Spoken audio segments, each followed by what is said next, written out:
ವೀಕ್ಷಕರೇ, ಅಮೋಘ ವಾರ್ತೆಗಳಿಗೆ ಸ್ವಾಗತ. ನಾನು ನಂದಿನಿ. ಈಗ ಮುಖ್ಯಾಂಶಗಳು. ಅಧಿಕಾರಿಗಳಿಗೆ ಕಿರುಕುಳ ಕೊಟ್ಟು ನನಗೆ ಏನು ಆಗಬೇಕು? ನಾನು ಈಗ ಮಂತ್ರಿನ? ನಮ್ಮ ಸರ್ಕಾರ ಇದೆಯಾ? ನಾನೇಕೆ ಕಿರುಕುಳ ಕೊಡಲಿ? ಮಾಜಿ ಸಚಿವ ರೇವಣ್ಣ ಹೇಳಿಕೆ.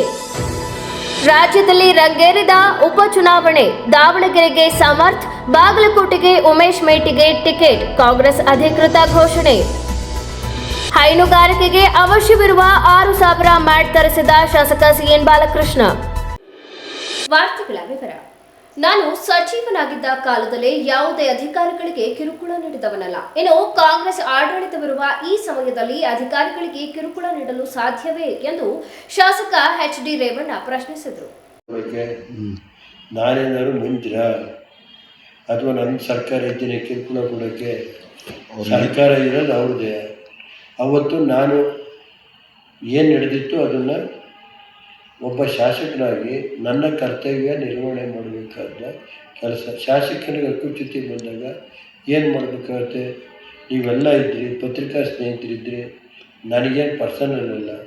ಒಬ್ಬ ಜಿಲ್ಲಾಧಿಕಾರಿ ಶಾಸಕರಿಗೆ ಅಗೌರವ ತರುವಾಗ ಅದನ್ನು ನಾನು ಜನಪ್ರತಿನಿಧಿಯಾಗಿ ನನಗಲ್ಲ, ಅದು ಈ ತಾಲೂಕಿನ ಜನತೆಗೆ ನನ್ನ ಅಧ್ಯಕ್ಷನ ಯಾಕೆ ಮಾಡಿದ್ರು? ನಾನು ಅದಕ್ಕೆ ಹೇಳಿದ್ದೀನಿ ಮೊನ್ನೆ ಅಸೆಂಬ್ಲಿಲಿ, ನನ್ನ ಯಾಕೆ ಅಧ್ಯಕ್ಷರು ಮಾಡ್ತೀರಿ, ಯಾರು ಮಾಡ್ಕೊಳ್ಳಿ, ಅದಕ್ಕೂ ಒಂದು ನಾಮಿನೇಷನ್ ಮಾಡಿ ಗ್ಯಾರಂಟಿ ಸಿಗುತ್ತೆ ಅಂತ.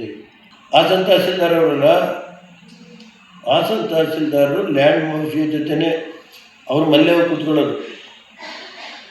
ಈಗ ಯಾರು ಹೇಳಿದಲ್ಲ, ಅವ್ರು ಯಾರಪ್ಪ, ಈಗ ಅವ್ರು ಯಾರು ಓಟ್ ಹಾಕಿದ್ರು ಮೊನ್ನೆ ಹಾಸನ ನಗರಸಭೆ ಎಲೆಕ್ಷನಲ್ಲಿ? BJP ಅವರಿಬ್ಬರು ಸೇರಿ ಒಟ್ಟು ಓಟ್ ಹಾಕಿದ್ರಲ್ಲ. ನಾನು ಹೇಳೋದು ಯಾರೋ ಕಿರುಕುಳ ನಾನಲ್ಲ. ಕಿರುಕುಳ ಒಳ್ಳೆ ಕೆಲಸ ಮಾಡಿದ್ರೆ ಯಾರಪ್ಪ ನಿಮ್ಗೆ ತೊಂದರೆ ಕೊಡ್ತಾರೆ? ಇಲ್ಲಿ ಕೆಲವರು 5 ವರ್ಷ 6 ವರ್ಷ 10 ವರ್ಷದಿಂದ ಅವರಪ್ಪ. ನನ್ನ ಸರ್ಕಾರದಲ್ಲೂ ಅವರೇ, ಈ ಸರ್ಕಾರದಲ್ಲೂ ಅವರೇ, BJP ಸರ್ಕಾರದಲ್ಲೂ ಅವರೇ. ನನಗೇನು ತೊಂದರೆ ಕೊಡೋದೇನು? ಕಿರುಕುಳ ಯಾರಿಗೆ ಕೊಟ್ಟು ಏನು ಮಾಡೋಣ? ನನಗೇ ನೋಡಪ್ಪ, ಒಳ್ಳೆ ಕೆಲಸ ಮಾಡಬೇಕು ಅಧಿಕಾರಿಗಳು, ಅಷ್ಟೇ ಬೇಕಾಗಿರೋದು.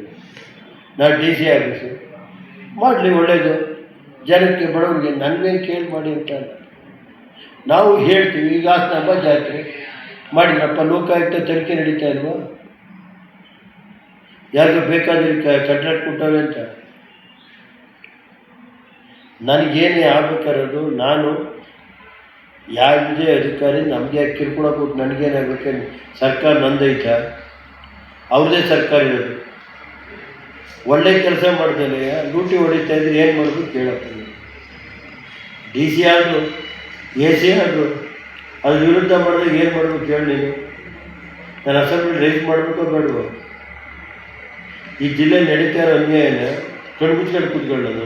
ಬಾಗಲಕೋಟೆ ಮತ್ತು ದಾವಣಗೆರೆ ದಕ್ಷಿಣ ವಿಧಾನಸಭಾ ಕ್ಷೇತ್ರಗಳಿಗೆ ಕಾಂಗ್ರೆಸ್ ಟಿಕೆಟ್ ಅಧಿಕೃತವಾಗಿ ಘೋಷಿಸುವ ಮೂಲಕ ಟಿಕೆಟ್ ಹಂಚಿಕೆ ಗೊಂದಲ ಬಗೆಹರಿಸಿದೆ. ದಾವಣಗೆರೆ ದಕ್ಷಿಣ ಕ್ಷೇತ್ರದ ಅಭ್ಯರ್ಥಿಯಾಗಿ ಸಮರ್ಥ್ ಶಾಮನೂರು ಹಾಗೂ ಬಾಗಲಕೋಟೆ ಅಭ್ಯರ್ಥಿಯಾಗಿ ಉಮೇಶ್ ಹುಲ್ಲಪ್ಪ ಮೇಟಿ ಹೆಸರನ್ನು ಪ್ರಕಟಿಸಿದೆ. ತೀವ್ರ ಪ್ರತಿರೋಧ, ಸಾಕಷ್ಟು ಲಾಬಿ, ಒತ್ತಡ, ವಿರೋಧ, ಗೊಂದಲ, ಸರಣಿ ಸಭೆಗಳ ಬಳಿಕ 2 ಕ್ಷೇತ್ರದಲ್ಲಿ ಕುಟುಂಬ ರಾಜಕಾರಣಕ್ಕೆ ಮಣೆ ಹಾಕಿದೆ. ಏಪ್ರಿಲ್ 9ರಂದು ದಾವಣಗೆರೆ ದಕ್ಷಿಣ ಹಾಗೂ ಬಾಗಲಕೋಟೆ ಕ್ಷೇತ್ರಗಳ ಉಪಚುನಾವಣೆ ನಡೆಯಲಿದೆ. ನಾಮಪತ್ರ ಸಲ್ಲಿಕೆಗೆ ನಾಳೆ ಕೊನೆಯ ದಿನವಾಗಿದೆ. ಹಿರಿಯ ರಾಜಕಾರಣಿ ಶಾಮನೂರು ಶಿವಶಂಕರಪ್ಪ ನಿಧನದಿಂದ ದಾವಣಗೆರೆ ದಕ್ಷಿಣ ಹಾಗೂ HY ಮೇಟಿ ನಿಧನದಿಂದ ಬಾಗಲಕೋಟೆ ಕ್ಷೇತ್ರ ತೆರವಾಗಿತ್ತು. ಆರಂಭದಿಂದಲೂ ಬಹುತೇಕ ಕುಟುಂಬ ಸದಸ್ಯರಿಗೆ ಕಾಂಗ್ರೆಸ್ ಟಿಕೆಟ್ ಸಿಗಲಿದೆ ಎಂಬ ನಿರೀಕ್ಷೆ ಇತ್ತು. ಆದರೆ ದಾವಣಗೆರೆ ದಕ್ಷಿಣದಲ್ಲಿ ಶಾಮನೂರು ಕುಟುಂಬಕ್ಕೆ ಟಿಕೆಟ್ ನೀಡುವುದಕ್ಕೆ ಮುಸ್ಲಿಂ ಸಮುದಾಯ ತೀವ್ರ ವಿರೋಧ ವ್ಯಕ್ತಪಡಿಸಿತ್ತು. ಕ್ಷೇತ್ರದಲ್ಲಿ ನಿರ್ಣಾಯಕ ಸಮುದಾಯವಾಗಿರುವ ಮುಸ್ಲಿಮರಿಗೆ ಟಿಕೆಟ್ ನೀಡುವಂತೆ ಪಟ್ಟು ಹಿಡಿಯಲಾಗಿತ್ತು. ಈ ಬಗ್ಗೆ ಸಚಿವ ಜಮೀರ್ ಕೂಡ ತೀವ್ರ ಒತ್ತಡ ಹೇರಿದ್ದರು. ಅತ್ತ ಕ್ಷೇತ್ರದಲ್ಲಿ ನಡೆದ ಸಭೆಯಲ್ಲೂ ಮುಸ್ಲಿಂ ಸಮುದಾಯಕ್ಕೆ ಟಿಕೆಟ್ ನೀಡಬೇಕು ಎಂದು ಚುನಾವಣಾ ಉಸ್ತುವಾರಿ ನಾಯಕರ ಮುಂದೆ ಬಲವಾದ ಬೇಡಿಕೆ ಇಟ್ಟಿದ್ದರು. ಒಂದು ವೇಳೆ ಸಮುದಾಯಕ್ಕೆ ಟಿಕೆಟ್ ನೀಡದೇ ಇದ್ದರೆ ಮತ ಹಾಕುವುದಿಲ್ಲ ಎಂಬ ಎಚ್ಚರಿಕೆಯನ್ನು ನೀಡಲಾಗಿತ್ತು. ಸಚಿವ SS ಮಲ್ಲಿಕಾರ್ಜುನ ಮಗ ದಿವಂಗತ ಶಾಮನೂರು ಮೊಮ್ಮಗ ಸಮರ್ಥ್ ಟಿಕೆಟ್ ಘೋಷಣೆಗೂ ಮುನ್ನವೇ ನಾಮಪತ್ರ ಸಲ್ಲಿಕೆ ಮಾಡಿದ್ದರು. ಬಳಿಕ ಕಾಂಗ್ರೆಸ್ ಮುಖಂಡ ಸಾದಿಕ್ ಪೈಲ್ವಾನ್ ಕೂಡ ಉಮೇದುವಾರಿಗೆ ಸಲ್ಲಿಸಿ ಕುತೂಹಲ ಕೆರಳಿಸಿದ್ದರು. ಶನಿವಾರ ಸಿಎಂ ಸಿದ್ದರಾಮಯ್ಯ ಮುಸ್ಲಿಂ ನಾಯಕರಾದ ಸಚಿವ ಜಮೀರ್ ಅಹಮದ್ ಜೊತೆ ಮಾತುಕತೆ ನಡೆಸಿದ್ದರು. ಇದರ ಬೆನ್ನಲ್ಲೇ ಸಚಿವ SS ಮಲ್ಲಿಕಾರ್ಜುನ ಕೂಡ ಸಿಎಂರನ್ನ ಭೇಟಿಯಾಗಿ ಚರ್ಚಿಸಿದ್ದರು. ಇದೀಗ ಇದೀಗ ಹೈಕಮಾಂಡ್ ಸಮರ್ಥ್ ಶಾಮನೂರುಗೆ ಟಿಕೆಟ್ ಘೋಷಿಸಿದೆ. ಮುಸ್ಲಿಂ ಸಮುದಾಯದ ನಡೆ ಏನಿರಲಿದೆ, ಹೈಕಮಾಂಡ್ ಯಾವ ರೀತಿ ಸಮುದಾಯವನ್ನ ವಿಶ್ವಾಸಕ್ಕೆ ತೆಗೆದುಕೊಂಡಿದೆ ಎಂಬುದು ಕುತೂಹಲ ಕೆರಳಿಸಿದೆ. ರೈತರು ಕೊಟ್ಟಿಗೆಯಲ್ಲಿ ರಬ್ಬರ್ ಮ್ಯಾಟ್ ಅಳವಡಿಸುವುದರಿಂದ ಸ್ವಚ್ಛತೆ, ಸಮತೋಲಿತ ಪೋಷಣೆಯೊಂದಿಗೆ ರಾಸುಗಳ ಕೆಚ್ಚಲಿನ ನೈರ್ಮಲ್ಯತೆಯಿಂದ ಹಸುಗಳ ಆರೋಗ್ಯ ರಕ್ಷಣೆ ಹಾಗೂ ಹಾಲಿನ ಇಳುವರಿ ಹೆಚ್ಚಿಸಲು ಸಹಾಯಕಾರಿಯಾಗಿದೆ ಎಂದು ಶಾಸಕ ಸಿಎನ್ ಬಾಲಕೃಷ್ಣ ತಿಳಿಸಿದರು.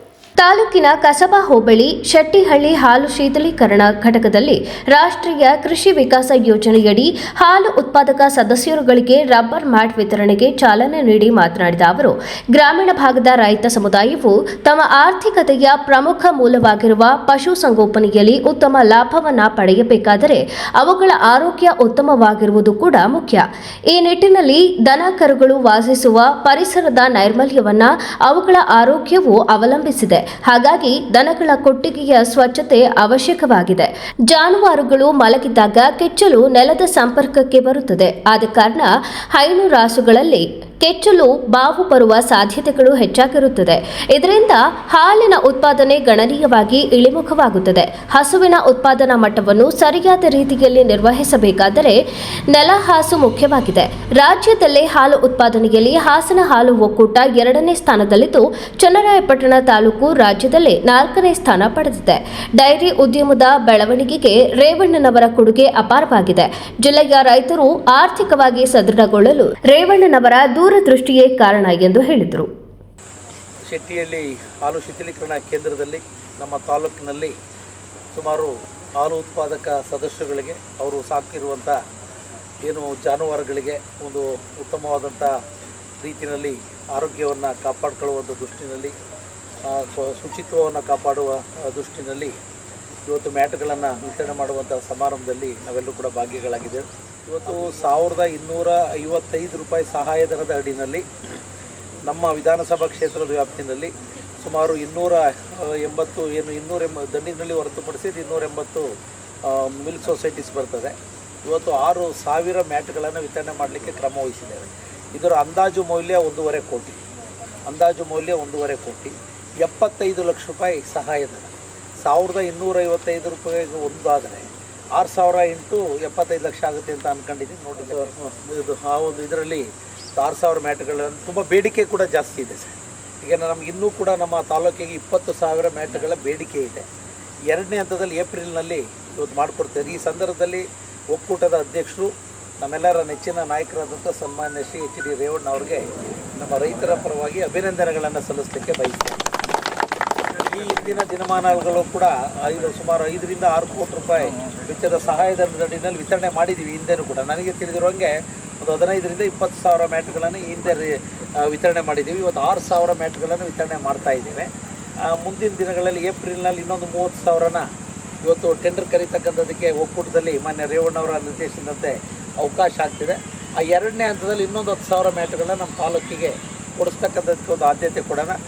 ಒಂದೇ ಸಲ ದಂಬಾಲು ಬೀಳೋದು ಬೇಡ. ನಮ್ಮ ಹಾಲು ಉತ್ಪಾದಕ ಹಂತವಾಗಿ ನಿಮ್ಮ ಬೇಡಿಕೆಗೆ ಅನುಗುಣವಾಗಿ ಇವೆಲ್ಲ ಮ್ಯಾಟ್ಗಳನ್ನು ಕೂಡ ನಿಮ್ಗೆ ನೀಡುವಂಥದ್ದಕ್ಕೆ ಅವಕಾಶ ಮಾಡ್ತೇವೆ. ಇವತ್ತು ಇದು ಇನ್ನೊಂದು ಮ್ಯಾಟ್ಗಳನ್ನು ಉಪಯೋಗಿಸೋದ್ರಿಂದ ಹಸುಗಳಿಗೆ ಕೆಚ್ಚಲು ಕಾಯಿಲೆಯಿಂದ ದೂರ ಇಡ್ಬೋದು. ಬೇರೆ ಬೇರೆ ರೋಗಗಳಿಂದ ಹಸುಗಳನ್ನು ಮುಕ್ತವಾಗಿ ಆರೋಗ್ಯಪೂರ್ಣವಾಗಿ ಇಟ್ಕೊಳ್ತಕ್ಕಂಥದ್ದಕ್ಕೆ ಅವಕಾಶಗಳಾಗ್ತದೆ. ಯಾಕೆಂದರೆ ನಮ್ಮ ಹಸುಗಳಿಗೆ ಶುಚಿತ್ವ ಅನ್ನೋದು ಬಹುಮುಖ್ಯ. ಶುಚಿತ್ವ ಇದ್ದರೆ ಹಸುಗಳು ಆರೋಗ್ಯಪೂರ್ಣವಾಗಿರ್ತದೆ. ಈ ಸಂದರ್ಭದಲ್ಲಿ ನಾನು ಎಲ್ಲ ಹಾಲು ಉತ್ಪಾದಕ ರೈತ ಸದಸ್ಯರಿಗೆ ನಾನು ಮನವಿ ಮಾಡೋವಂಥದ್ದು ಏನಪ್ಪ ಅಂದರೆ, ದಯಮಾಡಿ ಇನ್ಶೂರೆನ್ಸ್ಗಳನ್ನು ಕಡ್ಡಾಯವಾಗಿ ಕಟ್ಟಬೇಕು ಅಂತ ನಾನು ವಿನಂತಿ ಮಾಡ್ತೇನೆ. ಈ ಸಂದರ್ಭದಲ್ಲಿ ವಸಂತ ಶಿವಣ್ಣ, ಒಳಕೇರಹಳ್ಳಿ ಮಂಜಣ್ಣ, ಹಾಲು ಶೀತಲೀಕರಣ ಘಟಕದ ಸಹಾಯಕ ವ್ಯವಸ್ಥಾಪಕರಾದ M Dayanand, CC Yogesh, T Krishnamurthy, ವಿಸ್ತರಣಾಧಿಕಾರಿಗಳಾದ ವಿದ್ಯಾ, ಪ್ರಶಾಂತ್, ಘಟಕದ ಸಿಬ್ಬಂದಿಗಳು ಹಾಗೂ ರೈತರು ಹಾಜರಿದ್ದರು. ಪ್ರಸ್ತುತದಲ್ಲಿ ತಂತ್ರಜ್ಞಾನ ಮುಂದುವರೆದರೂ ಮಕ್ಕಳಿಗೆ ಸಂಸ್ಕೃತಿ ತಿಳಿಸಿಕೊಡುವ ಮುಖ್ಯ ಜವಾಬ್ದಾರಿ ಪೋಷಕರ ಮೇಲಿದ್ದು, ಚಿಕ್ಕ ವಯಸ್ಸಿನಿಂದಲೇ ಸಂಸ್ಕಾರ ಬೆಳೆಸಿಕೊಟ್ಟರೆ ಮುಂದೆ ಸಮಾಜದಲ್ಲಿ ಒಳ್ಳೆಯ ವಾತಾವರಣ ನಿರ್ಮಾಣ ಮಾಡಬಹುದು ಎಂದು ಪ್ರತಿಭಾ ಮಂಜುನಾಥ್ ಹೇಳಿದರು. ನಗರದ ಜಿಲ್ಲಾ ಬಿಜೆಪಿ ಕಚೇರಿಯಲ್ಲಿ ಬಿಜೆಪಿ ಮಹಿಳಾ ಮೋರ್ಚಾ ಘಟಕ ಪಕ್ಷದಿಂದ ಹಮ್ಮಿಕೊಳ್ಳಲಾಗಿದ್ದ ಅಂತಾರಾಷ್ಟ್ರೀಯ ಮಹಿಳಾ ದಿನ ಕಾರ್ಯಕ್ರಮದಲ್ಲಿ ಭಾಗವಹಿಸಿ ಮಾತನಾಡಿದ ಅವರು, ದೊಡ್ಡವರು ಹೇಳುವ ಮಾತನ್ನು ಮಕ್ಕಳು ಕೇಳುವ ಗುಣ ಬೆಳೆಸಿಕೊಳ್ಳಬೇಕು. ಇಂದಿನ ಮಕ್ಕಳಿಗೆ ಟೆಕ್ನಾಲಜಿ ಬಗ್ಗೆ ಹೆಚ್ಚಿನ ಅರಿವು ಇದ್ದರೂ ನಮ್ಮ ಸಂಸ್ಕೃತಿ ಮತ್ತು ಜೀವನ ಮೌಲ್ಯಗಳಲ್ಲಿ ಹಿರಿಯರ ಅನುಭವವೇ ಮುಖ್ಯ ಎಂದು ತಿಳಿಸಿದರು. ನಮ್ಮ ತಂದೆ ತಾಯಿ ಕಲಿತ ಸಂಸ್ಕೃತಿ, ಆಚಾರ ವಿಚಾರಗಳನ್ನು ಕನಿಷ್ಠ ಮಟ್ಟಿಗಾದರೂ ಮಕ್ಕಳಿಗೆ ತಿಳಿಸುವ ಕೆಲಸ ಪೋಷಕರು ಮಾಡಬೇಕು. ಮುಂದಿನ ಭವಿಷ್ಯ ಉತ್ತಮವಾಗಬೇಕಾದರೆ, ಸಮಾಜದಲ್ಲಿ ಒಳ್ಳೆಯ ವಾತಾವರಣ ನಿರ್ಮಾಣವಾಗಬೇಕಾದರೆ ಮಕ್ಕಳಲ್ಲೇ ಸಂಸ್ಕಾರ ಬೀಜ ಬಿತ್ತುವುದು ಅತ್ಯಂತ ಅಗತ್ಯ. ಇಂದಿನ ಕಾಲದಲ್ಲಿ ಹೆಚ್ಚುತ್ತಿರುವ ಸೌಲಭ್ಯಗಳು ಮಕ್ಕಳಲ್ಲಿ ಸೋಮಾರಿತನವನ್ನು ಹೆಚ್ಚಿಸುತ್ತಿವೆ. ಮಕ್ಕಳಿಗೆ ಅಗತ್ಯಕ್ಕಿಂತ ಹೆಚ್ಚು ಸೌಕರ್ಯ ನೀಡಿದಾಗ ಅವರಲ್ಲಿ ಜವಾಬ್ದಾರಿ ಕಡಿಮೆಯಾಗುತ್ತದೆ. ಆದ್ದರಿಂದ ಸಣ್ಣ ಕೆಲಸಗಳನ್ನಾದರೂ ಕಲಿಸುವುದು ಮುಖ್ಯ. ಒಟ್ಟಾರೆ ಮಕ್ಕಳಲ್ಲಿ ಸಂಸ್ಕಾರ, ಜವಾಬ್ದಾರಿ ಹಾಗೂ ಜೀವನ ಕೌಶಲ್ಯಗಳನ್ನು ಬೆಳೆಸುವಲ್ಲಿ ಪೋಷಕರ ಪಾತ್ರ ಅತ್ಯಂತ ಮುಖ್ಯವಾಗಿದೆ ಎಂದು ಹೇಳಿದರು. ಬೇಕು ಅಂತ ಬಯಸ್ತಾರೆ. ಹಾಗಾಗಿ ಫ್ರೆಂಡ್ ಆಗಿರೋಣ. ಈಗ ಸಾಮಾನ್ಯವಾಗಿ ನನ್ನ ಮಕ್ಕಳಿಗೆ ಹೇಳ್ಬೇಕಾದ್ರೆ ನಾನು ಒಂದು ಸ್ವಲ್ಪ ಜೋರು ಮಾಡಿದ್ರೆ ರಿಪೀಟ್ ಕ್ವಶನ್ ಆಗ್ತಾಳೆ. ಯಾಕಮ್ಮ ಹಾಗೆ ಕ್ವಶನ್ ಕೇಳ್ತಾಳೆ. ಅದು ಕ್ವಶನ್ ಕೇಳಿದಾಗ ನನಗೆ ಆನ್ಸರ್ ಮಾಡೋಕ್ಕಾಗಲ್ಲ. ನಾನು ಹೇಳ್ತೀನಿ ಚಿಕ್ಕವಳು ಸುಮ್ಮನೆ ಕುತ್ಕೋ ಅಂತ. ಯಾಕಂದರೆ ನನಗೆ ಗೊತ್ತಿಲ್ಲ ಆನ್ಸರು. ಅದನ್ನು ನಾನು ಬಿಡಿಸಿ ಹೇಳೋಕ್ಕಾಗಲ್ಲ. ನೀನು ಚಿಕ್ಕವಳು, ನೀನು ಇದು ಕೇಳಬಾರ್ದು, ನಿನ್ನ ವಯಸ್ಸಿಗೆ ತಕ್ಕಂಗೆ ಮಾತಾಡಬೇಕು ಅಂತ ನಾವು ಹೇಳಲ್ಲ. ಅವಳು ಮಾತಾಡುವಾಗ ನಾನು ಅಲ್ಲಿಗೆ ಬಿಟ್ಟಾಗ ಅವಳು ಹೇಳ್ತಾಳೆ, ನೆಕ್ಸ್ಟ್ ಟೈಮು ಕ್ವಶನ್ ಮಾಡ್ತಾಳೆ. ನನಗೆ ನಾನು ಜೋರು ಮಾಡಲಿಲ್ಲ ಅಂದರೆ ನೆಕ್ಸ್ಟ್ ಟೈಮು ನನಗೆ ಹಾಗೆ ಮಾಡ್ತಾಳೆ. ಅದನ್ನು ನಾವು ಮಕ್ಕಳಿಗೆ ಹೇಳಬೇಕು. ಫಸ್ಟು ದೊಡ್ಡವರು ಹೇಳೋದನ್ನ ಕೇಳಬೇಕು. ಅದರಲ್ಲಿ ತಪ್ಪು ಇರುತ್ತೆ, ನಾವೆಲ್ಲ ಸರಿ ಅಂತ ಹೇಳಲ್ಲ. ಈಗಿನ ಜನ್ರೇಷನ್ ಮಕ್ಕಳಿಗೆ ಅವರ ಟೆಕ್ನಾಲಜಿ ಮುಂದೆ ನಾವೇನೂ ಇಲ್ಲ. ಟೆಕ್ನಾಲಜಿಯ ಮುಂದೆ ಅವ್ರು ಸ್ವಲ್ಪ ಟೆಕ್ನಾಲಜಿಲಿ ಫಾರ್ವರ್ಡ್ ಇರ್ತಾರೆ. ಬಟ್ ನಮ್ಮ ಸಂಸ್ಕೃತಿಲಿ ನಾವೇ ಫಾರ್ವರ್ಡ್ ಇರ್ತೀವಿ. ನಾವು ನಮ್ಮ ತಂದೆ ತಾಯಿಯಿಂದ ಏನು ಕಲ್ತ್ಕೊಂಡ್ಬಂದಿರ್ತೀವಿ ಅದನ್ನು ಸ್ವಲ್ಪ ಮಟ್ಟಿಗೆ 5% ಆದರೂ ಕಲಿಸ್ಬೇಕು ಅಂತ ನಾನು ಕೇಳ್ಕೊಳ್ತೀನಿ ಇಲ್ಲಿರೋರಿಗೆ. ನಾನು ಅಂತ ಪ್ರಯತ್ನದಲ್ಲಿದ್ದೀನಿ. ಬಟ್ ದಯವಿಟ್ಟು ನೀವು ಕಲಿಸ್ಕೊಡಿ ಅಂತ ಕೇಳ್ತೀನಿ. ಸೌಕರ್ಯಗಳು ಜಾಸ್ತಿ ಆದಾಗಲೇ ನಮ್ಮ ಸೋಂಬೇರಿತನ ಜಾಸ್ತಿ ಆಗುತ್ತಂತೆ. ಎಕ್ಸಾಂಪಲ್ ನಾನೇ. ಮೊದಲು ಸೌಕರ್ಯಗಳನ್ನ ನಾವು ಮಾಡಿಕೊಡ್ತೀವಿ ಮಕ್ಕಳಿಗೆ. ಎಸ್ಪೆಷಲಿ ನನ್ನ ಬಗ್ಗೆ ನಾನು ಹೇಳ್ಕೊಡ್ತೀನಿ, ಬೇರೆಯವ್ರ ಬಗ್ಗೆ ನಾನು ಹೇಳಲ್ಲ. ನನ್ನ ಬಗ್ಗೆ ನಾನು ಹೇಳ್ತೀನಿ. ಸೌಕರ್ಯಗಳು ಜಾಸ್ತಿ ಆದಾಗ ಸೋಂಬೇರಿತನ ಜಾಸ್ತಿ ಆಗುತ್ತೆ. ನಮ್ಮ ಮಕ್ಕಳಲ್ಲಿ ಸೌಕರ್ಯಗಳನ್ನ ನಾವು ಜಾಸ್ತಿ ಮಾಡಿಕೊಡ್ತಾ ಇದ್ದೀವಿ, ಆದ್ದರಿಂದ ಅವರಲ್ಲಿ ಸೋಂಬೇರಿತನ ಜಾಸ್ತಿ ಇದೆ. ಈಗ ತುಂಬ ಜನ ಹಳ್ಳಿ ಕಡೆಯಿಂದ ಬರ್ತಾರೆ ಮಕ್ಕಳು. ಅವರ ಮನೆಯಲ್ಲಿ ಅಡುಗೆ ಮಾಡಿ ಬರಬೇಕು. ಆದರೂ ಅವರು ಎಜುಕೇಷನಲ್ಲಿ 80-90% ಇರ್ತಾರೆ. ನಮ್ಮ ಮಕ್ಕಳಿಗೆ ನಾವು ಒಂದು ಕೆಲಸ ಮಾಡಿಸಲ್ಲ. ಯಾಕಂದರೆ ಎಜುಕೇಷನಲ್ಲಿ ಅಯ್ಯೋ ಟಾಪ್ ಬರಬೇಕು, ನನ್ನ ಮಗಳು ಟಾಪ್ ಬರಬೇಕು, ನನ್ನ ಮಗಳು ಮುಂದೆ ಹೋಗಬೇಕು, ಮುಂದೆ ಒಂದು ಇಂಜಿನಿಯರು ಡಾಕ್ಟರು ಆಗಬೇಕಂತ ಕಾನ್ಸೆಪ್ಟ್ ಇಟ್ಕೊಳ್ತೀವಿ. ಬಟ್ ನಮ್ಮ ಮಕ್ಕಳಿಗೆ ನಾವು ಯಾವುದೇ ಥರದ ಕೆಲಸಗಳನ್ನ ಕಲಿಸ್ತಾ ಇಲ್ಲ. ಯಾವುದೇ ಥರದ ಕೆಲಸ. ಇದರಿಂದನೇ ಮೇಡಮ್ ಹೇಳಿದರು ಡೈವರ್ಸ್ ಆಗ್ತದೆ, ಅದಾಗ್ತದೆ, ಇದಾಗ್ತದೆ ಅಂತ. ನಮ್ಮಲ್ಲಿ ಯಾಕೆ ಈ ಕೊರತೆ ಆಗ್ತಿದೆ ಅಂದರೆ ನಾವು ಮನೆಯಲ್ಲಿ ಬೇಸಿಕ್ ಟೈಮ್ಸ್ ಏನು ಮಾಡಬೇಕು ಅದನ್ನ ಮಾಡಿ ಎಜುಕೇಶನ್ ಮಾಡು ಅಂತ ಹೇಳ್ತಾ ಇಲ್ಲ.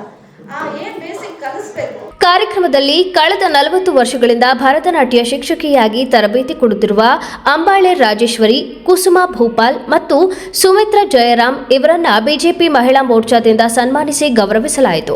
ಕಾರ್ಯಕ್ರಮದಲ್ಲಿ ಬಿಜೆಪಿ ಮಹಿಳಾ ಮೋರ್ಚಾ ಘಟಕದ ಅಧ್ಯಕ್ಷೆ ನೇತ್ರಾವತಿ ಮಂಜುನಾಥ್, ಬಿಜೆಪಿ ಜಿಲ್ಲಾಧ್ಯಕ್ಷ ಸಿದ್ದೇಶ್ ನಾಗೇಂದ್ರ, ಪ್ರಧಾನ ಕಾರ್ಯದರ್ಶಿ ಅಮಿತ್ ಶೆಟ್ಟಿ, ಇಂದಿರಾ ನಾಗರಾಜು, ಅಂಬಿಕಾ, ಚೈತ್ರ ಗೌಡ, ವಿಜಯಲಕ್ಷ್ಮಿ, ಅಂಜನಪ್ಪ, ಶೇಷಮ್ಮ, ನಾಗರತ್ನ, ರಮೇಶ್, ರಶ್ಮಿ, ಅನಿತಾ ಇತರರು ಉಪಸ್ಥಿತರಿದ್ದರು.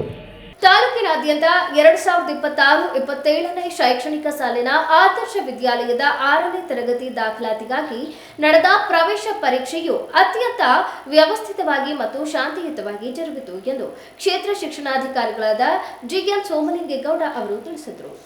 ಪಟ್ಟಣದ ಪರೀಕ್ಷಾ ಕೇಂದ್ರಗಳಿಗೆ ಭೇಟಿ ನೀಡಿ ಪರಿಶೀಲನೆ ನಡೆಸಿದ ನಂತರ ಮಾತನಾಡಿದ ಅವರು, ಈ ಬಾರಿ ತಾಲೂಕಿನ ಒಟ್ಟು 681 ವಿದ್ಯಾರ್ಥಿಗಳು ಪರೀಕ್ಷೆಗೆ ಹಾಜರಾಗಿದ್ದಾರೆ. ಪರೀಕ್ಷೆಯನ್ನು ಸುಗಮವಾಗಿ ನಡೆಸಲು ಪಟ್ಟಣದಲ್ಲಿ 2 ಪ್ರಮುಖ ಕೇಂದ್ರಗಳನ್ನು ಗುರುತಿಸಲಾಗಿತ್ತು. ಸರ್ಕಾರಿ ಬಾಲಕಿಯರ ಪ್ರೌಢಶಾಲೆಯಲ್ಲಿ 360 ಹಾಗೂ ಪಾರ್ಕ್ ಪಕ್ಕದ ಕರ್ನಾಟಕ ಪಬ್ಲಿಕ್ ಶಾಲೆಯಲ್ಲಿ 321 ವಿದ್ಯಾರ್ಥಿಗಳು ಪರೀಕ್ಷೆ ಬರೆದಿದ್ದಾರೆ. ಪರೀಕ್ಷೆಯ ಪಾವಿತ್ರ್ಯತೆ ಕಾಪಾಡಲು ಪರೀಕ್ಷಾ ಕೇಂದ್ರಗಳ ಸುತ್ತ ಬಿಗಿ ಪೊಲೀಸ್ ಬಂದೋಬಸ್ತ್ ಏರ್ಪಡಿಸಲಾಗಿತ್ತು. ಅಲ್ಲದೆ ರಾಜ್ಯ ಮಟ್ಟದ ನೋಡಲ್ ಅಧಿಕಾರಿಗಳು ಮತ್ತು ಸ್ಥಳೀಯ ಜಾಗೃತ ದಳದ ಸದಸ್ಯರು ನಿರಂತರ ನಿಗಾ ವಹಿಸಿದ್ದರು. ಯಾವುದೇ ಅಕ್ರಮ ಅಥವಾ ನಕಲು ಮಾಡಲು ಅವಕಾಶ ನೀಡದಂತೆ ಕಟ್ಟುನಿಟ್ಟಿನ ಕ್ರಮ ಕೈಗೊಳ್ಳಲಾಗಿತ್ತು ಎಂದು ಹೇಳಿದರು. ಹಾಸನ ಜಿಲ್ಲೆಯ ಹೊಳೆನರಸೀಪುರ ತಾಲೂಕಿನಲ್ಲಿ ಆದರ್ಶ ವಿದ್ಯಾಲಯಕ್ಕೆ 2026-27ನೇ ಸಾಲಿನ 6ನೇ ತರಗತಿಯ ದಾಖಲಾತಿಗೋಸ್ಕರ ಇವತ್ತು ಪ್ರವೇಶ ಪರೀಕ್ಷೆ ಇಲ್ಲಿ ನಡೀತಾ ಇದೆ. 2 ಕೇಂದ್ರಗಳಲ್ಲಿ ನಡೀತಾ ಇದೆ. ಒಟ್ಟು 681 ವಿದ್ಯಾರ್ಥಿಗಳು ಪರೀಕ್ಷೆಯನ್ನು ಬರೀತಾ ಇದ್ದಾರೆ. ಸರ್ಕಾರಿ ಬಾಲಕಿಯರ ಪ್ರೌಢಶಾಲೆಯಲ್ಲಿ 360 ಮಕ್ಕಳು, ಹಾಗೆ ಕರ್ನಾಟಕ ಪಬ್ಲಿಕ್ ಶಾಲೆ ಪಾರ್ಕ್ ಪಕ್ಕ ಶಾಲೆಯಲ್ಲಿ 321 ಮಕ್ಕಳು ಪರೀಕ್ಷೆಯನ್ನು ಬರೀತಾ ಇದ್ದಾರೆ. ಈ ಪರೀಕ್ಷೆ ಬೆಳಗ್ಗೆ 10ರಿಂದ 1 ಗಂಟೆ ತನಕ ನಡೀತದೆ. ಅರ್ಧ ಗಂಟೆಗಳ ಕಾಲ ಮಕ್ಕಳು ಕೊಠಡಿಯಲ್ಲಿ ಕುಳಿತುಕೊಳ್ಳಲಿಕ್ಕೆ, ಆಸನ ವ್ಯವಸ್ಥೆಯನ್ನು ಮಾಡಲಿಕ್ಕೆ, ಅವರಿಗೆ ಇನ್ಸ್ಟ್ರಕ್ಷನ್ ಕೊಡಲಿಕ್ಕೆ 10:30 ತನಕ ವ್ಯವಸ್ಥೆ ಮಾಡಿಕೊಂಡು 10:30ಯಿಂದ 1 ಗಂಟೆ ತನಕ 2.5 ಗಂಟೆಗಳ ಕಾಲ 100 ಮಾರ್ಕ್ಸ್ಗೆ ಪರೀಕ್ಷೆಯನ್ನು ಮಕ್ಕಳು ಕನ್ನಡ, ಇಂಗ್ಲೀಷ್, ವಿಜ್ಞಾನ, ಸಮಾಜ ವಿಜ್ಞಾನ, ಪರಿಸರ ಅಧ್ಯಯನ, ಸಾಮಾನ್ಯ ವಿಜ್ಞಾನ ಮತ್ತು ಜಿಮ್ಯಾಟ್ ಮಾನಸಿಕ ಬೌದ್ಧಿಕ ಸಾಮರ್ಥ್ಯಕ್ಕೆ ಸಂಬಂಧಪಟ್ಟಂಗೆ ಎಲ್ಲ 16% ಕೊನೆಯಲ್ಲಿ 20%, ಒಟ್ಟು 100 ಮಾರ್ಕ್ಸ್ ಪರೀಕ್ಷೆಯನ್ನು ಬರೀತಾ ಇದ್ದಾರೆ. ಪರೀಕ್ಷೆ ಮಕ್ಕಳಿಗೆ ಯಾವುದೇ ಆತಂಕ ಇಲ್ಲದೇ ನಿರ್ಭಯವಾಗಿ, ಯಾವುದೇ ಅಡಚಣೆ ಆಗದಾಗೆ ಎಲ್ಲ ಥರದ ಮಾರ್ಗದರ್ಶನವನ್ನು ನೀಡ್ತಾ ಸುವ್ಯವಸ್ಥಿತವಾದ ಪರೀಕ್ಷೆಯನ್ನು ಬರೀಲಿಕ್ಕೆ ಅವಕಾಶ ಮಾಡಿಕೊಟ್ಟಿದ್ದೇವೆ. ಪರೀಕ್ಷೆ ಕೇಂದ್ರಗಳಲ್ಲಿ ಪೊಲೀಸ್ ಬಂದೋಬಸ್ತು ಇದೆ ಮತ್ತು ಹಿರಿಯ ಅಧಿಕಾರಿಗಳು, ರಾಜ್ಯ ಮಟ್ಟದ ನೋಡಲ್ ಅಧಿಕಾರಿಗಳು ಬರ್ತಿದ್ದಾರೆ. ಸ್ಥಳದಲ್ಲಿ ಅಧೀಕ್ಷಕರು ಮತ್ತು ಒಬ್ಬರು ಸ್ಥಾನಿಕ ಜಾಗೃತಿ ದಳದ ಸದಸ್ಯರು ಯಾವುದೇ ಅಕ್ರಮ ನಕಲು ನಡೆದ ಹಾಗೆ ಪರೀಕ್ಷೆಯ ಪಾವಿತ್ರ್ಯತೆ, ಗೌಪ್ಯತೆಯನ್ನು ಕಾಪಾಡಿಕೊಂಡು ವ್ಯವಸ್ಥಿತವಾಗಿ ನಡೆಸಲಿಕ್ಕೆ ಎಲ್ಲ ಸಿದ್ಧತೆಯನ್ನು ಮಾಡಿಕೊಂಡು ಉತ್ತಮವಾಗಿ ನಡೀತಾ ಇದೆ. ಕರ್ನಾಟಕ ರಾಜ್ಯ ಬಲಗೈ ಸಮುದಾಯಗಳ ಒಕ್ಕೂಟವು ಒಳ ಮೀಸಲಾತಿ ರಹಿತ ಹಳೆ ಮೀಸಲಾತಿ ಜಾರಿಗೆ ಒತ್ತಾಯಿಸಿ ಬೆಂಗಳೂರಿನ ಫ್ರೀಡಂ ಪಾರ್ಕ್ನಲ್ಲಿ ಮಾರ್ಚ್ 25ರಂದು ಬೃಹತ್ ಪ್ರತಿಭಟನಾ ಸಮಾವೇಶ ಹಮ್ಮಿಕೊಂಡಿದ್ದು, ತಾಲೂಕಿನ ಬಲಗೈ ಸಮುದಾಯದವರು ಇದರಲ್ಲಿ ಪಾಲ್ಗೊಳ್ಳುವಂತೆ ವಕೀಲ ಹಾಗೂ ಬಿಸಿ ರಾಜೇಶ್ ಮನವಿ ಮಾಡಿದರು. ಪತ್ರಿಕಾಗೋಷ್ಠಿಯಲ್ಲಿ ಮಾತನಾಡಿದ ಅವರು, ಒಳ ಮೀಸಲಾತಿ ಕುರಿತಂತೆ ಸರ್ಕಾರ ನೇಮಿಸಿದ್ದ ನಾಗಮೋಹನ್ ದಾಸ್ ಸಮಿತಿ ನೀಡಿರುವ ವರದಿಯಲ್ಲಿ ಬಲಗೈ ಸಮುದಾಯದವರಿಗೆ ತೀವ್ರ ಅನ್ಯಾಯವಾಗಿದೆ. ವರದಿ ಸಮರ್ಪಕ ರೀತಿಯಲ್ಲಿ ಇಲ್ಲ. ಹೀಗಾಗಿ ಒಳ ಮೀಸಲಾತಿ ರಹಿತ ಹಳೆ ಮೀಸಲಾತಿ ಜಾರಿಗೆ ಆಗ್ರಹಿಸಿ ಜ್ಞಾನಪ್ರಕಾಶ್ ಸ್ವಾಮೀಜಿ ನೇತೃತ್ವದಲ್ಲಿ ಬೆಂಗಳೂರು ಚಲೋ ಹಮ್ಮಿಕೊಳ್ಳಲಾಗಿದೆ. ಒಳ ಮೀಸಲಾತಿ ಕುರಿತು ಸರ್ಕಾರ ನೇಮಿಸಿದ್ದ ಏಕಸದಸ್ಯ ವಿಚಾರಣಾ ಆಯೋಗದ ವರದಿ ಕುರಿತು ಸಂಪುಟ ಸಭೆಯಲ್ಲಿ ನಿರ್ಣಯ ಕೈಗೊಂಡು ನೇರ ನೇಮಕಾತಿಗೆ ಹೊರಡಿಸಿರುವ ಆದೇಶವು ಪರಿಶಿಷ್ಟ ಜಾತಿ ಬಲಗೈ ಸಮುದಾಯದ ಪಾಲಿಗೆ ಮರಣ ಶಾಸನವಾಗಿದೆ ಎಂದು ಹೇಳಿದರು. ಬಾಬಾ ಸಾಹೇಬ್ ಕಲ್ಪಿಸಿಕೊಟ್ಟಿರ್ತಕ್ಕಂಥ ಮೀಸಲಾತಿಯನ್ನ ನಾವು ಪಡ್ಕೊಳ್ಳೋಕೆ ಆಗಲ್ಲ. ನುಚ್ಚು ನೂರಾಗಿ ಹೋಗ್ತಿದೆ ರಿಸರ್ವೇಶನ್, ಹಂಚಿ ಪಾಲಾಗ್ತಿದೆ ರಿಸರ್ವೇಶನ್. ನಿಜಕ್ಕೂ ಯಾರು ಸಿಗ್ಬೇಕು ಅವರು ಸಿಗ್ತಾ ಇಲ್ಲ. ಅಸ್ಪೃಶ್ಯರು ಬಿಟ್ಟು ಯಾರು ಅಸ್ಪೃಶ್ಯರು ಪಡ್ಕೋತಿದ್ದಾರೆ. ಅದನ್ನ ನಿಜಕ್ಕೂ ನಾವು ಹೋರಾಟ ಮಾಡಬೇಕಾದ ದಾರಿನ ಬಿಟ್ಟು ಬೇರೆ ಕಡೆ ಹೋರಾಟ ಮಾಡ್ತಕ್ಕಂಥ ಅನಿವಾರ್ಯತೆ ಬಂದಿದೆ ಇವತ್ತು. ಸೊ ಇದು ಅವೈಜ್ಞಾನಿಕವಾಗಿದೆ, ಇದು ಸರಿ ಇಲ್ಲ ಎಂಬತಕ್ಕಂಥ ಉದ್ದೇಶವನ್ನು ಇಟ್ಕೊಂಡು ಇಡೀ ಕರ್ನಾಟಕ ರಾಜ್ಯದಾದ್ಯಂತ ಸುಮಾರು 3 ಲಕ್ಷ ಜನ ಬೆಂಗಳೂರಿಗೆ ಜಮಾಯಿಸ್ತಿದ್ದೀವಿ 25ನೇ ತಾರೀಕು. ಉದ್ದೇಶ ಇಷ್ಟನೇ, ಸುಮ್ಮನೆ ಕಣ್ಮುಚ್ಚಿ ಕೂರಕ್ಕಾಗಲ್ಲ. ಸರ್ಕಾರ ಒಂದು ವೇಳೆ ಇದೇ ರೀತಿ ಮುಂದುವರೆದ್ರೆ, ಈಗ ಆಗಿರ್ತಕ್ಕಂಥ ಏನು ನೋಟಿಫಿಕೇಶನ್ ಇದ್ದೇವೆ, ಜೀವಗಳಿದ್ದೇವೆ, ಅವನ್ನ ಮುಂದುವರಿಸಿದ್ರೆ ನಾವು ಉಪಯುಕ್ತರವಾದಂಥ ಹೋರಾಟವನ್ನು ಮಾಡ್ತೀವಿ ಅಂತಕ್ಕಂಥ ಎಚ್ಚರಿಕೆಯನ್ನ ಕರ್ನಾಟಕ ರಾಜ್ಯ ಸರ್ಕಾರ ಕೊಡೋ ಉದ್ದೇಶದಿಂದ 25ನೇ ತಾರೀಕು ಬಲಗೈ ಮತ್ತು ಬಲಗೈ ಸಂಬಂಧ ಎಲ್ಲಾ ಜಾತಿಗಳು ಬೃಹತ್ ಪ್ರತಿಭಟನೆಯನ್ನು ಹಮ್ಮಿಕೊಂಡಿದೆ 25ನೇ ತಾರೀಕು. ಈ ಸಂದರ್ಭದಲ್ಲಿ ಗಣೇಶ್ ವೇಲಾಪುರಿ, ಚಂದ್ರಣ್ಣ, ದುಮ್ಮೆ ಕೃಷ್ಣ, ನಿಂಗರಾಜ್, ಗಣೇಶ್, ಶಂಕರ್ ಹಾಜರಿದ್ದರು. ಈಗ ಜಾಹೀರಾತು.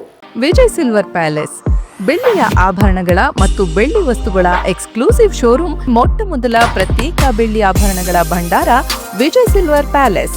ನಮ್ಮಲ್ಲಿ ಎಲ್ಲ ಮಾದರಿಯ 92.5 ಹಾಲ್ಮಾರ್ಕ್ನ ಬೆಳ್ಳಿಯ ಆಭರಣಗಳು ದೊರೆಯುತ್ತವೆ. ಗೋಲ್ಡ್ ಪ್ಲೇಟೆಡ್ ಆಂಟಿಕ್ ನೆಕ್ಲೆಸ್ಗಳು, ಜುಮುಕಿಗಳು, ಸೊಂಟದ ಡಾಬುಗಳು, ಟೆಂಪಲ್ ಡಿಸೈನ್ ಬಳೆಗಳು, ತೋಡುಬಂದಿಗಳು, ಎಮರಾಲ್ಡ್ ವಸ್ತುಗಳು, ಪ್ರತಿನಿತ್ಯ ಹೊಸ ಡಿಸೈನ್ಗಳು ಇಲ್ಲಿ ಲಭ್ಯವಿದೆ. ದೇವರ ವಿಗ್ರಹಗಳು, ಬೆಳ್ಳಿಯ ದೀಪಗಳು, ಬೆಳ್ಳಿ ತಟ್ಟೆ, ಬೆಳ್ಳಿ ಚೊಂಬು, ಪೂಜಾ ಸಾಮಗ್ರಿಗಳು, ಬೆಳ್ಳಿಯ ದೇವರ ಮಂಟಪಗಳು ದೊರೆಯುತ್ತವೆ. Vijay silver palace, Subhash square, Devigere circle, Hassan. Contact 9060133333.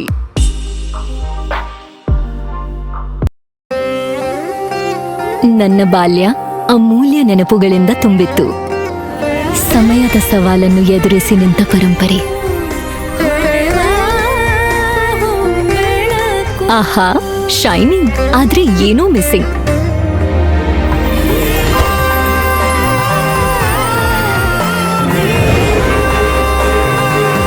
ಶತಮಾನದ ವಾರಸುದಾರಿಕೆಯ ಹೊಸ ಮುಖ ಭೀಮಾ. ಬದಲಾವಣೆ ಹೊಳೆಯುತ್ತಿದೆ. ಇನ್ನು ನೀವು ಹಳೆ ಮಾಡೆಲ್ ಫೋನ್ ಅನ್ನೇ ಬಳಸ್ತಾ ಇದ್ದೀರಾ? ಹೊಸ ಸ್ಮಾರ್ಟ್ ಫೋನ್ ತಗೊಳ್ಳೋದಕ್ಕೆ ಬಡ್ಜೆಟ್ ಪ್ರಾಬ್ಲಮ್ ಆಗ್ತಾ ಇದೆಯಾ? ಚಿಂತೆ ಬೇಡ. ಎಸ್ಪಿ ಮೊಬೈಲ್ಸ್ ನಲ್ಲಿ ನಡೀತಾ ಇದೆ ಫೆಸ್ಟಿವಲ್ ಸೇಲ್. ಹಬ್ಬಗಳ ಪ್ರಯುಕ್ತ ಮೆಗಾ ಎಕ್ಸ್ಚೇಂಜ್ ಮೇಳವನ್ನ ಆಯೋಜಿಸಿದ್ದಾರೆ. ನಿಮ್ಮ ಯಾವುದೇ ಹಳೆಯ ಸ್ಮಾರ್ಟ್ ಫೋನ್ ಅನ್ನ ಕೊಟ್ಟು ಹೊಸ ಸ್ಮಾರ್ಟ್ ಫೋನ್ ಅನ್ನ ಖರೀದಿ ಮಾಡಬಹುದು. 10,000ದಿಂದ 25,000ದವರೆಗಿನ ಯಾವುದೇ ಸ್ಮಾರ್ಟ್ ಫೋನ್ ಕೊಂಡಲ್ಲಿ 3,000 ಬೆಲೆ ಬಾಳುವ ಮೊಬೈಲ್ ಆಕ್ಸೆಸರೀಸ್ ಅನ್ನ ಫ್ರೀಯಾಗಿ ಕೊಡ್ತಾ ಇದ್ದಾರೆ. ವಿಶೇಷ ಆಫರ್ ಅಂದ್ರೆ 25,000ಕ್ಕೂ ಮೇಲ್ಪಟ್ಟ ಸ್ಮಾರ್ಟ್ ಫೋನ್ ಕೊಂಡಲ್ಲಿ 5,000 ಬೆಲೆ ಬಾಳುವ ಮೊಬೈಲ್ ಆಕ್ಸೆಸರೀಸ್ ಅನ್ನ ಫ್ರೀಯಾಗಿ ಪಡೆಯಬಹುದು. ಕಡಿಮೆ ಬಡ್ಡಿ ದರದಲ್ಲಿ ಆಕರ್ಷಕ ಲೋನ್ ಮೇಳವನ್ನು ಆಯೋಜಿಸಿದ್ದು, ಸಿಬಿಲ್ ಸ್ಕೋರ್ ಇಲ್ಲದಿದ್ರೂ ನೀವೀಗ ಸ್ಮಾರ್ಟ್ ಫೋನ್ ಅನ್ನ ಖರೀದಿಸಬಹುದು. ಇನ್ನು ತಡ ಯಾಕೆ? ಎಸ್ಪಿ ಮೊಬೈಲ್ಸ್ ಅವರ ಫೆಸ್ಟಿವಲ್ ಸೇಲ್ ನಲ್ಲಿ ಹೊಸ ಸ್ಮಾರ್ಟ್ ಫೋನ್ ಅನ್ನ ತಗೊಳ್ಳಿ. ಮುಂಬರುವ ಹಬ್ಬಗಳದ ಸಂಭ್ರಮದಿಂದ ಆಚರಿಸಿ. ಎಸ್ಪಿ ಮೊಬೈಲ್ಸ್, ಗಂಧದ ಕೋಟೆ ಎದುರು, ಆಸಿ ರಸ್ತೆ, ಹಾಸನ. ಕಾಂಟ್ಯಾಕ್ಟ್ 9035937854, 8073743652 ಮತ್ತು 8197265252.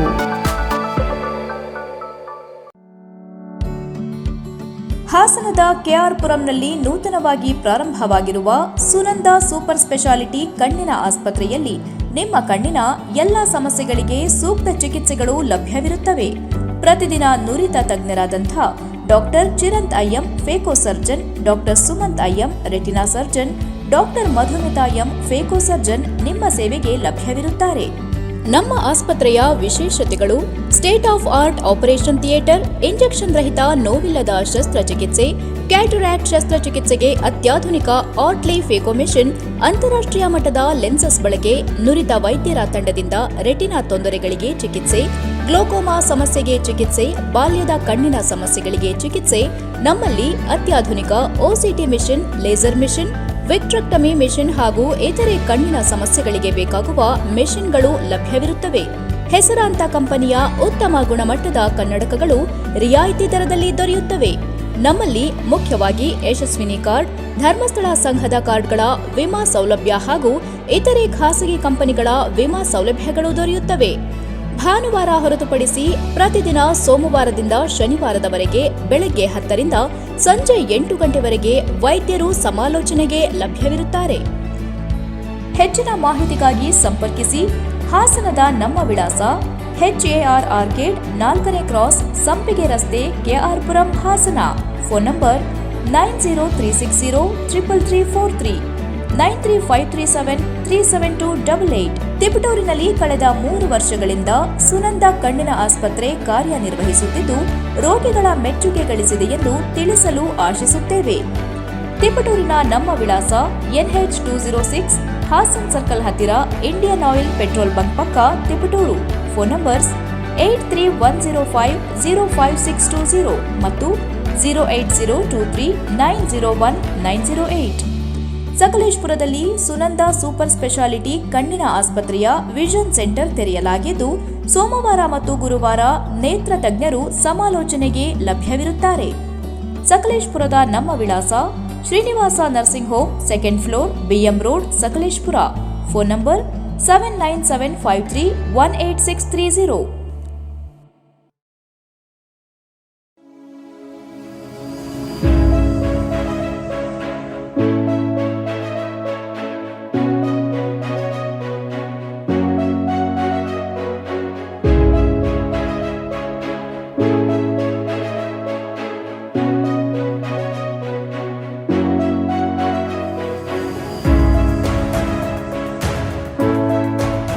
Hey everyone, I'm Dhruva HP.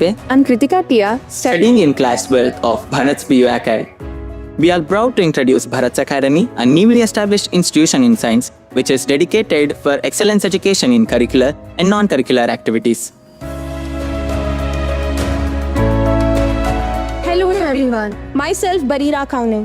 Myself Naba Zahra. We are from Bharat's BU Academy. I'm really proud to express the excellent and well-organized schedule of our college. A good college schedule plays a vital role in every student's life by shaping their future along with their knowledge, skills, and character. Our college follows an academic system which focuses on both theoretical and competitive learning. Our college provides a well-disciplined yet friendly environment, a modern laboratories, a well-stocked library, digital learning facilities that support the students in their studies.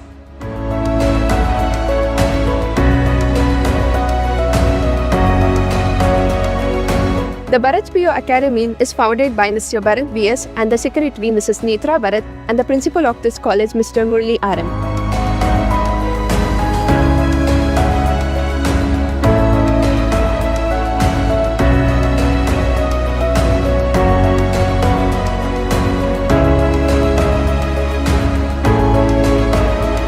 So it's been a great experience studying in Bharat's Academy since I train especially for competitive exams like JEE, NEET, CET and NDA with individual care and support. Also, we are taught by highly qualified and experienced lecturers. ನಮಸ್ಕಾರ, ನಾನು ಭರತ್ ಅಂತ. So ನಮ್ಮದು Bharat PU academy ಏನಿದೆ Hassan ಹಳ್ಳಿಕಟ್ಟೆ circle ಸಾಲ್ಗಮೆ ರಸ್ತೆನಲ್ಲಿ, ಇಲ್ಲಿ 2026-27ನೇ ಸಾಲಿನ admissions already open ಆಗಿದೆ.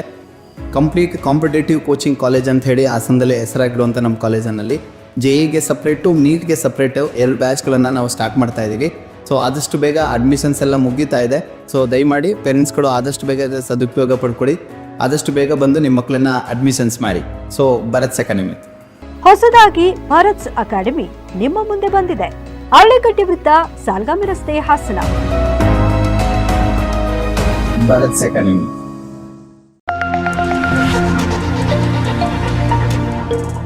Quark academy, excellence in competitive coaching.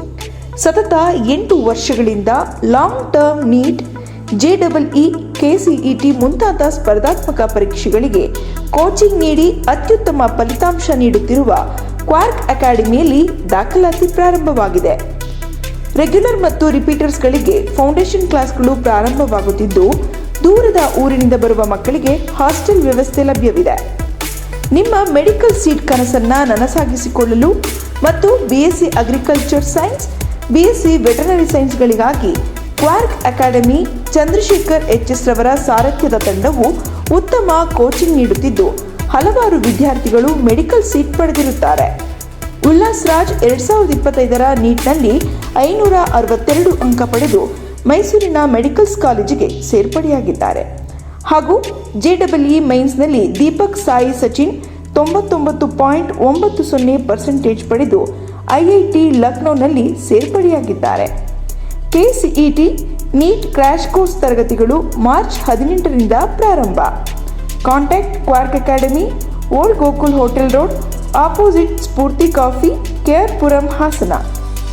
Mobile 8867519496, 8762977772. ಮತ್ತೊಮ್ಮೆ ವಾರ್ತೆಗಳಿಗೆ ಸ್ವಾಗತ. ತಾಲೂಕಿನ ಎಸ್ ಅಂಕನಹಳ್ಳಿ ಗ್ರಾಮದ ಸಂಪೂರ್ಣ ಹದಗೆಟ್ಟಿರುವ ರಸ್ತೆಯ ಡಾಂಬರೀಕರಣ ಕಾಮಗಾರಿಗೆ ಶಾಸಕ HD ರೇವಣ್ಣ ಭೂಮಿ ಪೂಜೆ ನೆರವೇರಿಸಿದರು. ನಂತರ ಮಾತನಾಡಿದ ಅವರು, ಈ ರಸ್ತೆಗೆ ಅಭಿವೃದ್ಧಿಗಾಗಿ 3 ವರ್ಷಗಳ ಹಿಂದೆಯೇ 1 ಕೋಟಿ ರೂಪಾಯಿ ಮೊತ್ತದ ಟೆಂಡರ್ ಕರೆಯಲಾಗಿತ್ತು. ಆದರೆ ಪ್ರಸ್ತುತ ಅಧಿಕಾರದಲ್ಲಿರುವ ಕಾಂಗ್ರೆಸ್ ಸರ್ಕಾರವು ಯಾವುದೇ ರಸ್ತೆ ಕಾಮಗಾರಿಗಳಿಗೆ ಹಣ ಬಿಡುಗಡೆ ಮಾಡುತ್ತಿಲ್ಲ. ಹಳೆಯ ಕಾಮಗಾರಿಗಳ ಸಾವಿರಾರು ಕೋಟಿ ರೂಪಾಯಿ ಬಾಕಿ ಬಿಲ್ ಕೂಡ ಪಾವತಿಯಾಗಿಲ್ಲ. ಮೈಸೂರು ರಸ್ತೆಯಿಂದ ಎಸ್ ಅಂಕನಹಳ್ಳಿಗೆ ಬರಲು ಸಾಧ್ಯವೇ ಇಲ್ಲದಷ್ಟು ರಸ್ತೆ ಗುಂಡಿಮಯವಾಗಿದೆ. ಸಾರ್ವಜನಿಕರ ಹಿತದೃಷ್ಟಿಯಿಂದ ಗುತ್ತಿಗೆದಾರರ ಮನವೊಲಿಸಿ ಈ ಕೆಲಸವನ್ನ ಆರಂಭಿಸಲಾಗುತ್ತಿದೆ. ಕಾಂಗ್ರೆಸ್ ಸರ್ಕಾರವು ರಸ್ತೆ ಗುಂಡಿ ಮುಚ್ಚಲು ಸಹ ಹಣ ನೀಡುತ್ತಿಲ್ಲ. ಚನ್ನರಾಯಪಟ್ಟಣ ರಸ್ತೆಯ ಗುಂಡಿ ಮುಚ್ಚಲು 75 ಲಕ್ಷ ರೂಪಾಯಿ ವೆಚ್ಚದಲ್ಲಿ ಟೆಂಡರ್ ಆಗಿದ್ದರೂ ಗುತ್ತಿಗೆದಾರ ಮಂಗಳಾಪುರದವರೆಗೆ ಯಾವುದೇ ಕೆಲಸ ಮಾಡದೆ ಅರ್ಧಕ್ಕೆ ನಿಲ್ಲಿಸಿದ್ದಾನೆ. ಲೋಕೋಪಯೋಗಿ ಇಲಾಖೆ ಇಂಜಿನಿಯರ್ಗಳು ಈ ಬಗ್ಗೆ ಕ್ರಮ ಕೈಗೊಳ್ಳದೆ ಬೇಜವಾಬ್ದಾರಿತನ ಪ್ರದರ್ಶಿಸುತ್ತಿದ್ದಾರೆ ಎಂದು ಹೇಳಿದರು. ಈ ಸಂದರ್ಭದಲ್ಲಿ ಗ್ರಾಮ ಪಂಚಾಯಿತಿ ಮಾಜಿ ಅಧ್ಯಕ್ಷ ಪುಟ್ಟೇಗೌಡ ಹಾಗೂ ಗ್ರಾಮದ ಪ್ರಮುಖ ಮುಖಂಡರು ಉಪಸ್ಥಿತರಿದ್ದರು. ಹಗರಿ ಗ್ರಾಮದಲ್ಲಿ ನೂತನವಾಗಿ ನಿರ್ಮಿತವಾಗಿರುವ ಋಗ್ವೇದ ರೆಸಾರ್ಟ್ ಉದ್ಘಾಟನಾ ಕಾರ್ಯಕ್ರಮದಲ್ಲಿ ಬೇಲೂರು ಶಾಸಕ ಹುಲ್ಲಹಳ್ಳಿ ಸುರೇಶ್ ಅವರ ವಿಶಿಷ್ಟ ಶೈಲಿಯ ಭಾಗವಹಿಸುವಿಕೆ ಜನರ ಗಮನ ಸೆಳೆಯಿತು. ಉದ್ಘಾಟನಾ ಸಮಾರಂಭವು ಧಾರ್ಮಿಕ ವಿಧಿವಿಧಾನಗಳು ಹಾಗೂ ಸಾಂಸ್ಕೃತಿಕ ಕಾರ್ಯಕ್ರಮಗಳೊಂದಿಗೆ ಆರಂಭಗೊಂಡಿತು. ಗಣ್ಯರು, ಸ್ಥಳೀಯರು ಹಾಗೂ ವಿವಿಧ ಕ್ಷೇತ್ರಗಳ ಪ್ರತಿನಿಧಿಗಳು ಭಾಗವಹಿಸಿ ಕಾರ್ಯಕ್ರಮಕ್ಕೆ ಮೆರುಗು ನೀಡಿದರು. ರೆಸಾರ್ಟ್ ನಿರ್ಮಾಣದಿಂದ ಈ ಭಾಗದಲ್ಲಿ ಪ್ರವಾಸೋದ್ಯಮ ಅಭಿವೃದ್ಧಿಗೆ ಹೊಸ ದಿಕ್ಕು ದೊರೆಯಲಿದೆ ಎಂಬ ಅಭಿಪ್ರಾಯಗಳು ವ್ಯಕ್ತವಾದವು. ಈ ಸಂದರ್ಭದಲ್ಲಿ ವೇದಿಕೆಯಲ್ಲಿ ಸಾಂಸ್ಕೃತಿಕ ಕಾರ್ಯಕ್ರಮಗಳು ನಡೆಯುತ್ತಿದ್ದಾಗ ಕನ್ನಡದ ಜನಪ್ರಿಯ ಹಾಡಾದ ಹುಟ್ಟಿದರೆ ಕನ್ನಡ ನಾಡಲ್ಲಿ ಹುಟ್ಟಬೇಕು ಹಾಡು ಮೊಳಗಿದ ಕ್ಷಣದಲ್ಲಿ ಶಾಸಕ ಹುಲ್ಲಹಳ್ಳಿ ಸುರೇಶ್ ಅವರು ಸ್ವಯಂ ಪ್ರೇರಿತವಾಗಿ ವೇದಿಕೆಗೆ ಬಂದು ನೃತ್ಯ ಮಾಡಿದರು. ಅವರ ಈ ಸರಳ ಹಾಗೂ ಉತ್ಸಾಹಭರಿತ ನಡೆ ಕಾರ್ಯಕ್ರಮಕ್ಕೆ ಹೊಸ ಚೈತನ್ಯ ತುಂಬಿತು. ಜನಸಾಮಾನ್ಯರೊಂದಿಗೆ ಬೆರೆತು ಸರಳವಾಗಿ ವರ್ತಿಸಿದ ಅವರ ನಡೆ ಎಲ್ಲರ ಮೆಚ್ಚುಗೆಗೆ ಪಾತ್ರವಾಯಿತು. ಕೊನೆಯಲ್ಲಿ ಮತ್ತೊಮ್ಮೆ ಮುಖ್ಯಾಂಶಗಳು. ಅಧಿಕಾರಿಗಳಿಗೆ ಕಿರುಕುಳ ಕೊಟ್ಟು ನನಗೆ ಏನು ಆಗಬೇಕು? ನಾನು ಈಗ ಮಂತ್ರಿನ? ನಮ್ಮ ಸರ್ಕಾರ ಇದೆಯಾ? ನಾನೇಕೆ ಕಿರುಕುಳ ಕೊಡಲಿ? ಮಾಜಿ ಸಚಿವ ರೇವಣ್ಣ ಹೇಳಿಕೆ. ರಾಜ್ಯದಲ್ಲಿ ರಂಗೇರಿದ ಉಪಚುನಾವಣೆ. ದಾವಣಗೆರೆಗೆ ಸಮರ್ಥ್, ಬಾಗಲಕೋಟೆಗೆ ಉಮೇಶ್ ಮೇಟಿಗೆ ಟಿಕೆಟ್. ಕಾಂಗ್ರೆಸ್ ಅಧಿಕೃತ ಘೋಷಣೆ. ಹೈನುಗಾರಿಕೆಗೆ ಅವಶ್ಯವಿರುವ 6,000 ಮ್ಯಾಟ್ ತರಿಸಿದ ಶಾಸಕ ಸಿಎನ್ ಬಾಲಕೃಷ್ಣ. ಮುಂದಿನ ವಾರ್ತಾ ಸಂಚಿಕೆಯಲ್ಲಿ ಮತ್ತೊಮ್ಮೆ ಭೇಟಿಯಾಗೋಣ. ನಮಸ್ಕಾರ.